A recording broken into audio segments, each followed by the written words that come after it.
The Duke Who Refused to Break, a Heartwarming Transmigration Romance. Chapter 1. The Fall Between Worlds. The elevator had been making strange noises for months. Everyone at St. Gabriel Rehabilitation Hospital knew it. The maintenance requests had been filed. Complaints submitted. Warnings issued. Staff joked darkly about which floor it would finally fail on. Nothing changed. At 2 in the morning, Elara Voss was finishing her 12th hour on shift when the emergency call arrived. Spinal trauma. Young man. Motorcycle accident. Possible incomplete cord injury. The emergency department needed rehabilitation consultation immediately. Elara grabbed her notes and sprinted toward the elevator. She was exhausted. Her shoulders ached. Her stomach growled. But spinal injuries were time-sensitive. Every hour mattered. The doors opened. She stepped inside. The elevator descended. Then the lights died. A terrible metallic scream echoed through the shaft. For one frozen second, Elara understood exactly what was happening. The cables had snapped. The elevator dropped. Weightlessness seized her. Then darkness. She woke to pain. Not physical pain. The strange, disorienting pain of existing somewhere impossible. Rain struck her face. Cold mud soaked through rough wool clothing. Elara gasped and sat upright. A dirt road stretched before her. Stone walls rose in the distance. Beyond them stood a massive medieval castle. She stared. No. Memories flooded her mind. Not hers. A young healer's apprentice. 20 years old. Named Elara Voss. A minor background character in a romance novel she'd read years ago. A character who appeared briefly before disappearing entirely. Elara's stomach dropped. Because she remembered the story. And she remembered the villain. Duke Lucien Valerian. The Broken Duke. The future antagonist. A brilliant nobleman crippled after an assassination attempt. By the novel's midpoint, he descended into bitterness and political vengeance. By the ending, he died alone. She remembered readers arguing online. He deserved better. He needed therapy. He needed competent medical care. He needed someone to actually help him. Instead, the author had used his suffering as tragic background. Elara slowly stood. The castle loomed ahead. And suddenly she remembered something else. The Duke was still alive. Still years away from becoming the villain. Castle Valerian was magnificent from a distance. Up close it was damp, drafty, and smelled faintly of mold. Historically accurate, Elara thought grimly. The steward escorted her through winding stone corridors. The Duke requires another healer, he said. Why? The man hesitated. No one remains long. Not reassuring. They stopped before heavy oak doors. A maid stood nearby carrying untouched food. The girl looked worried. Lady Elara, she whispered. Be careful. The doors opened. The room beyond was enormous. Dark. Cold. Books covered every wall. Maps littered a large table. Near a fireplace sat a man in an oversized wooden chair. Duke Lucien Valerian. 32. Tall even while seated. Dark hair. Sharp features. Intelligent gray eyes. Eyes that instantly evaluated everything. Including her. He looked exactly like she'd imagined. Except worse. Far worse. His posture was poor. His legs were positioned awkwardly. One foot twisted inward. Muscle wasting was visible despite expensive clothing. And the way he shifted slightly, pain. Constant pain. The kind she recognized immediately. Lucien's expression remained flat. Another apprentice? His voice was deep. Controlled. Dangerously intelligent. I didn't request one. The steward bowed. The court healer insisted. Then the court healer may keep her. Elara watched him. Watched how carefully he hid discomfort. How exhausted he looked. How isolated. 5 years after injury. No proper rehabilitation. No mobility equipment. No pressure management. No contracture prevention. No wonder things had deteriorated. Lucien noticed her staring. His eyebrow rose. Something amusing? No. She stepped forward. You need a better cushion. Silence. The steward looked horrified. The maid nearly dropped her tray. Lucien blinked. Then laughed. A short, surprised sound. You walked into a duke's chamber and criticized his chair. It hurts, doesn't it? His laughter vanished. The room became still. Because she was right. After several moments, he said quietly, "Leave us." Everyone obeyed. The doors closed. Lucien folded his hands. "What exactly do you think you know?" Elara met his gaze. "Enough to see you're sitting on a pressure injury waiting to happen." He stared. "You've lasted longer than most healers." 3 days later, she presented her first invention. A pressure relief cushion. Crude, but functional. Leather casing. Layered wool. Air-filled bladders made from treated animal membranes. Small enchanted crystals maintaining pressure distribution. Medieval materials. Modern principles. Lucien examined it skeptically. "This pillow took 3 days? Try it." He transferred carefully. Minutes passed. Then 10. Then 20. His expression slowly changed. The pain lines around his eyes softened. Slightly. Only slightly. But enough. "Well." He shifted again. Astonishment flickering across his face. "What did you do?" Elara smiled. "Reduced pressure concentration." "I have no idea what that means." "It means your backside hurts less." For the first time since arriving, Lucien smiled. A real smile. Dry. Warm. Dangerously attractive. "I may keep you after all." And unknowingly, both their lives changed. Chapter 2. Small victories. The castle expected miracles. Elara delivered routines. Far less dramatic. Far more effective. Every morning began with stretching. Lucien hated it. "You're torturing me." "I'm preventing contractures." Different word. Same experience. She ignored him, carefully moving his legs through range of motion exercises. Ankles. Knees. Hips. Daily. Consistent. Necessary. Years of neglect couldn't be undone overnight. But deterioration could be slowed. Then stopped. Eventually improved. Sir Rowan Ashford watched with fascination. The Duke's loyal knight had remained beside Lucien since the assassination attempt. Broad-shouldered. Reliable. Entirely incapable of hiding his emotions. His grace seems less miserable. Lucien looked up from his paperwork. "I am sitting beside you." "Exactly." Rowan grinned. "Usually you'd have threatened me twice by now. 3 times. See? Improvement." The castle healer was less enthusiastic. Master Aldrich had practiced medicine for 40 years. He viewed Elara's methods with suspicion. "You move his legs too much." "Not enough movement causes contractures." "Contractures are fate." "No." Elara shook her head. "They're physiology." Aldrich frowned. He hated words he didn't understand.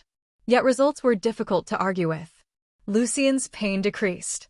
His sleep improved. His appetite returned. Gradually. Slowly. Realistically. The most important improvement wasn't visible. Bladder management. The medieval world understood almost nothing about neurogenic bladder complications. Elara did. Untreated retention caused infection. Kidney damage. Death. Quietly.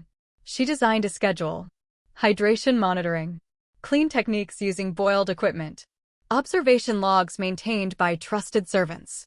Not perfect, but infinitely better. Lucien noticed. "You worry about details no one else considers. Details keep people alive." He became silent. Because for 5 years, no one had worried about those details. Winter arrived. Snow covered the castle grounds. One evening Elara found Lucien working beside the fire. His shoulders looked tense. Exhausted. "What happened?" "Council meeting." His smile held no humor. "Apparently a lord who cannot walk cannot understand taxation." Elara sat nearby. Anger burned inside her. She'd seen this before. Different world. Same prejudice. Assumptions. Dismissal. People confusing physical disability with incompetence. "They're idiots." Lucien laughed softly. "A compelling political argument. I stand by it." For several moments silence settled between them. Comfortable. Easy. Unexpected. Then Lucien asked, "What was your life before?" Elara froze. Dangerous question. Yet somehow she answered. "Not completely. Not the transmigration. Just pieces. I worked in medicine. That explains much. I helped people recover after injuries. His gaze sharpened. Recover. Sometimes. Honesty mattered. Not always. Chapter 3: Wheels and Freedom. He looked down at his legs. Can I recover? The vulnerability in his voice nearly broke her heart. Elara answered carefully. Truthfully. Some things can improve. He waited. Some things may not. And walking. She swallowed. No promises. A long silence followed. Then Lucien nodded. Because false hope would have been crueler. Chapter 3: Wheels and Freedom. The castle corridors were a nightmare. Narrow. Uneven. Steep. Built by people who assumed everyone walked. Elara hated them. Lucien hated them more. His existing chair was effectively furniture. Heavy. Awkward. Impossible to propel independently. So they built something better. Prototype 1 failed spectacularly. The wheel snapped. Lucien ended up in a hay bale. Rowan laughed so hard he fell over. Elara buried her face in her hands. Lucien sat in straw. Expressionless. Successful test. It collapsed. Precisely. We learned not to do that. Prototype 2 survived. Iron-rimmed wheels. Lighter frame. Improved balance. Leather seating. Basic suspension using layered spring steel. Months of refinement followed. Each version improved. Each failure taught something. Lucien became actively involved. Analyzing designs. Suggesting modifications. Testing relentlessly. The process itself changed him. Instead of being a passive patient, he became a partner. An inventor. A strategist. A problem solver. Exactly what he'd always been. The first time he crossed the courtyard independently, the entire castle stopped to watch. Servants stared. Soldiers whispered. Lucien ignored them. His hands pushed the wheels. Again. The chair rolled forward. Not gracefully. Not easily. But independently. When he reached the opposite side, he looked back. Breathing hard. Eyes bright. Victory. Small. Profound. Elara felt unexpectedly emotional. Because rehabilitation was often like this. Not dramatic miracles. Tiny reclaimed freedoms. Life-changing nonetheless. That evening he found her in the workshop. You looked pleased. I was. Why? She stared. Because he genuinely didn't understand. Lucien. She smiled. You crossed the courtyard by yourself. Something shifted in his expression. Softened. I suppose I did. You worked incredibly hard. No one had said that to him before. Not once. For years people either pitted him or ignored his effort entirely. Recognition hit harder than sympathy ever could. And Elara saw it. Chapter 4. Learning each other's spring arrived. With it came progress. And setbacks. Because healing was never linear. A urinary infection left Lucien bedridden for 2 weeks. Pain flared. Spasticity worsened. His mood crashed. He snapped at everyone. Especially Elara. Leave. No. That wasn't a request. I know. His glare could have frozen rivers. Elara remained seated. Eventually he sighed. You should hate me. Why? I've been impossible. She considered. You're sick. Still. Still nothing. Lucien stared into the fire. I hate needing help. The confession emerged quietly. Raw. Honest. Elara nodded. I know. No. His voice tightened.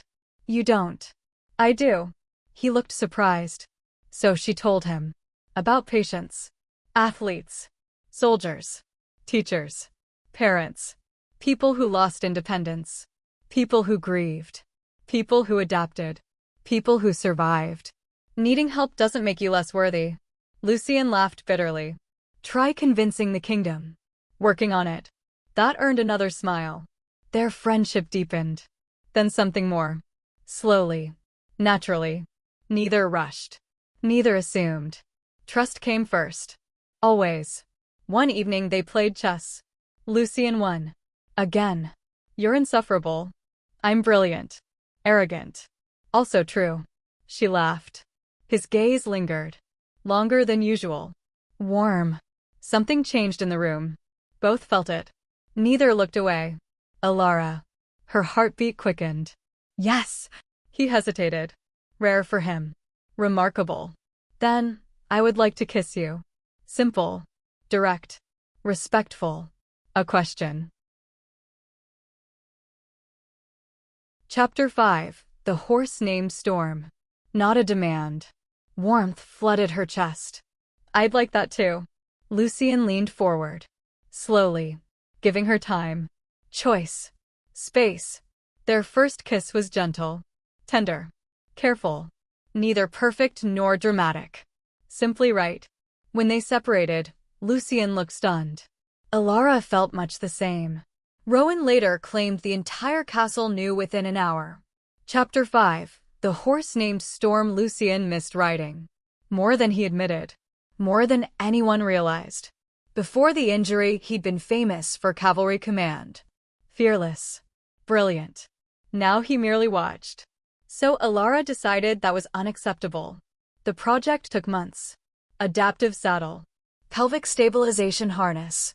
Leg supports. Quick-release safety mechanisms. Extensive testing. Numerous failures. One unfortunate incident involving a goat. No one discussed that. Ever. Storm was Lucien's warhorse. Massive. Intelligent. Gentle with him. The horse waited patiently as Rowan helped transfer. Everyone held their breath. Lucien settled into position. Secure. Supported. Safe. For a moment he simply sat there. Motionless. Disbelieving. Then Storm began walking. Slowly. Across a meadow. Wind stirred Lucien's hair. His eyes closed. A smile appeared. Free. Completely free. Elara watched from below. Trying not to cry. Failing slightly. Later, he found her alone. You gave me back something I thought was gone forever. His voice was quiet. Emotion thick beneath every word. I didn't. You did. No. She shook her head. You reclaimed it. Lucien stepped closer, taking her hand. Then thank you for helping me reclaim it. Chapter 6. A Lord Worth following political enemies noticed his improvement and hated it. A disabled duke was useful, predictable, easy to undermine. A recovering one was dangerous. Lord Cashin Morrow led the opposition, wealthy, ambitious, cruel. He smiled often, never sincerely. During a royal summit, he publicly questioned Lucien's capability. Can a broken lord truly govern effectively? The hall fell silent, Elara's hands clenched. Lucien merely smiled dangerously. Oh, I hope so. His voice remained calm. Otherwise half the nobles present would be disqualified by their broken morals. Several people choked on wine. The king laughed, Cashin did not. Afterward, Elara found Lucien reviewing strategy documents. You destroyed him. He'll recover. Unfortunately. Lucien grinned, then grew serious. You've changed how I see myself. She blinked. What? I spent years believing I was less. His hand covered hers. I don't anymore. Those words meant more than any declaration because they represented genuine healing, not of the body, of identity. Chapter 7. What love looks like. Love arrived quietly. Like sunrise. Steady. Certain. They learned each other's boundaries. Needs. Fears. Desires. Everything discussed openly. Nothing assumed. Physical intimacy required adaptation. Communication. Planning. Patience. Some days pain interfered. Some days fatigue won. Some days everything worked beautifully. Like any couple. Just differently. And different wasn't lesser. Chapter 8. Fire at the Summit. One evening Lucien rested beside her in bed. Rain tapped against windows. The castle slept. I was terrified. Elara looked up. Of what? You seeing me as damaged. Her chest tightened. Lucien. He met her gaze. I know. A small smile appeared. She kissed his forehead. And for perhaps the first time since his injury, Lucien felt wholly loved. Not despite his disability. Not because of it. Simply loved. Chapter 8. Fire at the Summit. The assassination attempt came during midsummer. Predictably. Because powerful enemies rarely surrendered gracefully. Representatives from 6 noble houses gathered. Including Cashin. Including killers. Though no one knew which. Yet, the first sign was medical. Lucien looked pale. Sweating. Feverish. Elara noticed immediately. Others missed it. She never did. Years of training. Instinct. Experience. Something's wrong. Lucien frowned. I feel pain seized him.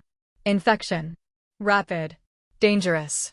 Possibly from a pressure injury worsened during travel. Elara acted instantly. Position changes. Pressure relief.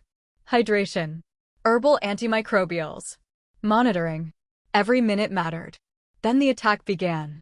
Crossbow bolts shattered windows. Chaos erupted. Screams echoed.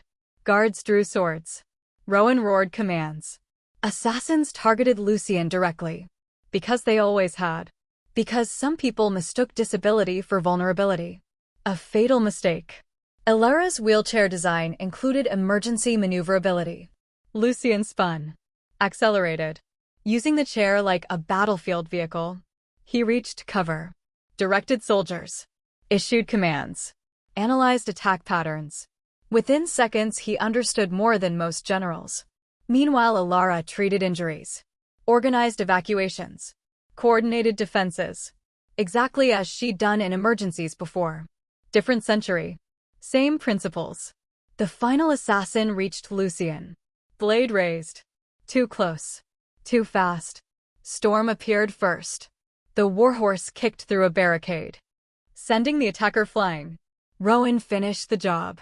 With enthusiasm. The attack failed. Cashin's conspiracy was exposed. Evidence recovered. Allies rallied. And Lucien survived. Again. This time not alone. Chapter 9. The future they chose. Recovery afterward was difficult. Infection lingered. Pain worsened. Progress stalled. For a while. Then something unexpected happened. The enchanted nerve regeneration research succeeded. Partially. Not miraculously. Realistically. Months of careful treatment improved sensation in portions of Lucien's thighs and hips. Some muscle activation returned. Tiny amounts. Not enough for walking. Not enough for a cure. Enough to matter. Enough to improve transfers. Balance. Comfort. Function. Lucien accepted the outcome surprisingly well. Years earlier, he would have chased impossible promises. Now he understood. Quality of life mattered more than fantasies. One evening he stood. Briefly. Supported by braces. Parallel rails. Elara nearby. Rowan pretending not to cry. 3 seconds. Then 5. Then 8. When he sat afterward, everyone cheered. Lucien rolled his eyes. You're behaving as though I conquered a kingdom. You stood. Badly. You stood. He laughed. Unable to argue. Chapter 10. Happily ever after. Realistically, 3 years later, Duke Lucien Valerian was one of the kingdom's most influential nobles. Not because he walked. He didn't. Not independently. Probably never would. And that was okay. His castle became famous for accessibility. Ramps. Improved furniture. Adaptive equipment. Medical innovation. Training programs. Rehabilitation centers. Master Aldrich now taught pressure sore prevention. Proudly. Though he'd never admit Elara taught him. Rowan commanded the Duke's guard. Still overprotective. Still incapable of subtlety. Mira, the kind maid who'd first welcomed Elara, managed the growing rehabilitation wing. And Elara? She transformed medicine. Patient by patient. Idea by idea. Never through miracles. Through persistence. Knowledge. Compassion. One autumn evening, she stood beside Lucien overlooking golden fields. His wheelchair rested comfortably on the castle terrace. A design now copied across the kingdom. Do you ever wonder, he asked. About what? The life you might have lived. Elara thought of hospital corridors. Night shifts. Broken elevators. The world she'd lost. The people she'd loved. The patience she'd left behind. I do. Lucien took her hand. Not to rescue her from grief. Simply to share it. After a while she smiled. And you? He looked across the horizon. At a kingdom that no longer saw him as broken. At a future he helped build. At the woman who changed everything by refusing to accept needless suffering. I used to wonder who I would have been if I hadn't been injured. His thumb brushed hers. Now I wonder who I would have become if I'd never met you. Elara laughed softly. The wind carried the sound across the terrace. Warm, bright, alive. They never found a miracle cure. There was no magical restoration. No sudden return to the life Lucien once had. Instead, they built something better. A life worth living. Together. One invention. One difficult conversation. One hard-earned victory at a time. And in the end, that proved far more powerful than any miracle. The end.